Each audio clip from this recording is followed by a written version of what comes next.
In the name of the Father, and the Son, and the Holy Spirit. There was no room for them at the end.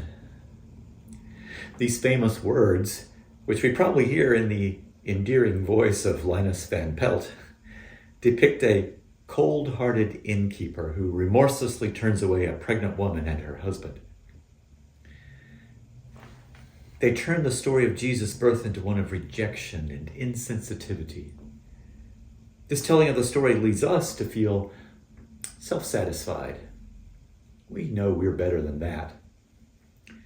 The purpose of church, however, is not to cultivate smugness, but to challenge and to encourage us to grow in truth and compassion, to take seriously our relationship with all that is, which is to say with God.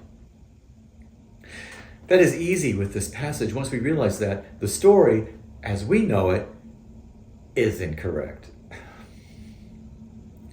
It is incorrect because one word in particular is woefully mistranslated. Briefly put, there is no inn. There were actually very few places resembling inns in those days. Travelers would stay at the home of a relative or a friend. The Holiday Inn Bethlehem came later.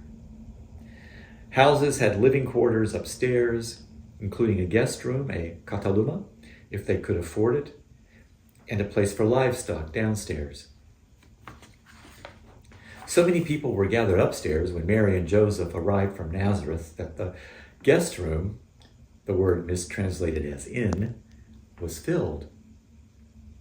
There was no more room upstairs, but they nevertheless refused to turn Mary and Joseph away.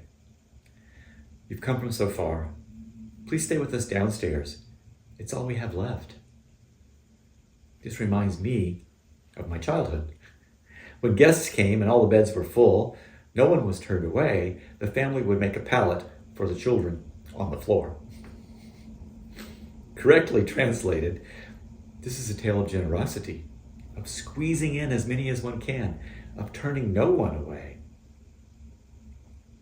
Now, the story challenges us to include, to make room for, to respect those at a disadvantage, to find creative solutions for the good of all.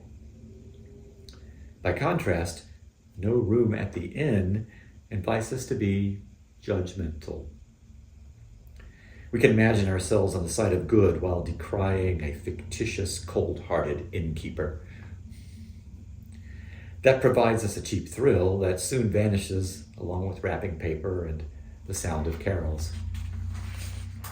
It ignores the real meaning of the story of the birth of Jesus, which is an invitation for us to stop projecting, scapegoating, judging, imagining ourselves to be superior, and to adopt honesty, compassion, understanding, and creativity.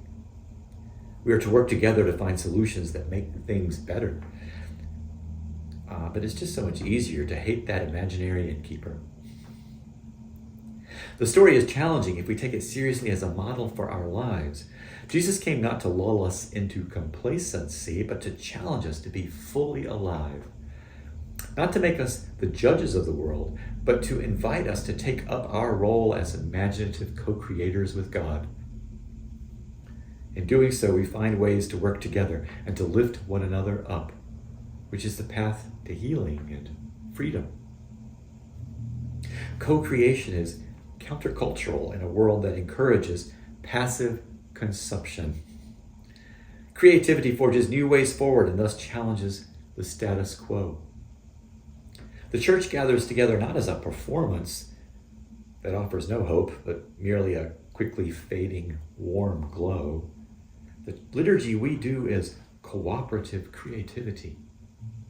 In fact, liturgy means the work of the people.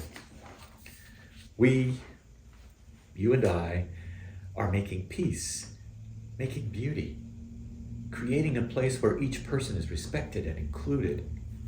Every aspect of the liturgy is calculated to elicit the involvement of all of us. We say the Psalms together. We come up to the altar for communion together. We are each treated with dignity and respect. We sing, we exchange the peace, we are challenged, we grow together. We free ourselves from the false narratives given us our parents, by our parents, teachers, etc., that made us feel inadequate, so that we can become fully ourselves. We are healing ourselves. We are creating peace on earth, goodwill towards all, not as an ideal to which we pay occasional obeisance, but as a living, breathing reality right here. We then carry that out into the world. What could be more hopeful, more meaningful than that?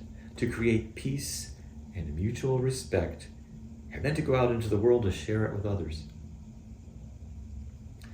What we do here is not a performance, but is a creation that lives out in practice the ideals we hold dear. We're not just experiencing, not just consuming, we are co-creating. In a world of scapegoating and power and selfishness and irresponsibility, we are creating beauty, community, peace, joy, hope. As a church, we create peace and unity, respect and harmony in reality, not just on Christmas, but every time we meet. Together, whether in worship or at the vestry meeting or while cleaning up the grounds or vacuuming the floors, we are creating a place where peace and respect and joy and hope abound. Sometimes we fail. That's where grace and forgiveness come in. We are people. Some days are better than others. We do not expect to be perfect. We do not think, in other words, that we are God. We do our best and turn the rest over to grace. If we want peace, then we must involve ourselves in the places where peace is breaking out right now. We gather together tonight not to despise a fictitious innkeeper, but to heal ourselves from false narratives that burden us with guilt and shame for not being perfect, for not being God, to cast off the results of passive consumption, and to co-create a place where respect and dignity thrive. Peace and compassion and dignity and respect are breaking out right here, right now, and we're the ones doing it. What could be more hopeful? Merry Christmas.